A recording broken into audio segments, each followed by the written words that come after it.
now about X-Men Legends 2. We looked at this on the PlayStation 2, but it's also out there for the Xbox and the GameCube and the PC this year. What did you think of X-Men Legends 2? Yeah, I mean, you know, pretty much we loved X-Men Legends from last year. Loved it, and yeah. I mean, it's pretty much like, you know, Gauntlet with superheroes. Yeah. Which is always a great thing. Or a little sort of Champions of Norath or Baldur's Gate Dark Alliance. Sure. I do have to say, though, that there's lots of superhero, lots of Marvel games coming out this year. Yes. We have the action-adventure, we got the fighting ones, we got the, you know, these type of games. So they got to be careful. I don't want it to be like Star Wars license where they have to hit every single genre of game. You're just worried you don't want a big-head Marvel superhero.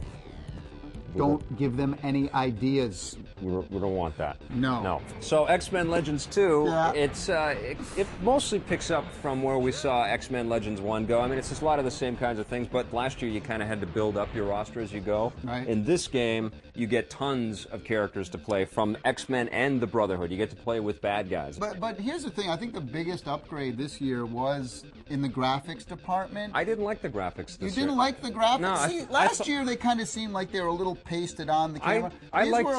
These are hyper cel-shaded, kind of more sort of in the comic book kind of style. Yeah, well, but I was more impressed by the visuals last year. It just seemed to pop off the screen a little bit more. Okay. I think part of the problem this time is that the game starts you off with these really boring levels, and you know, within a few hours you're fighting bugs.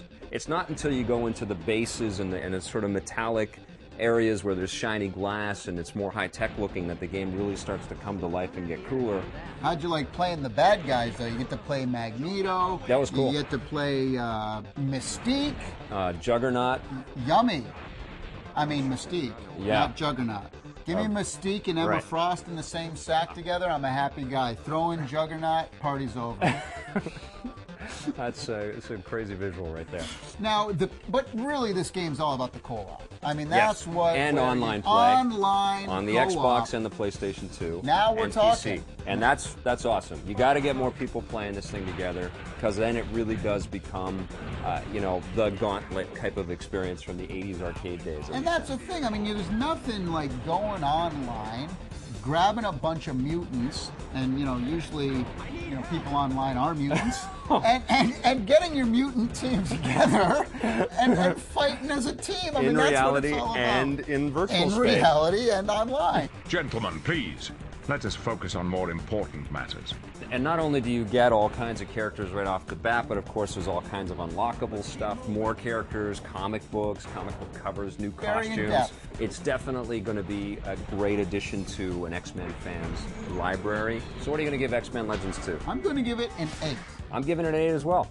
On the positive side, there are tons of unlockables in this game, loads of different characters from the X-Men universe. One of the strongest features in this game, though, is the multiplayer co-op mode, which you can play online or off. On the negative side, I wasn't that impressed with some of the earlier environments in the game. Not a big fan of fighting bugs when I'm a superhero. And although there's a ton of great X-Men content in this game, I didn't find the game was that much of an evolutionary step forward from the previous X-Men Legends.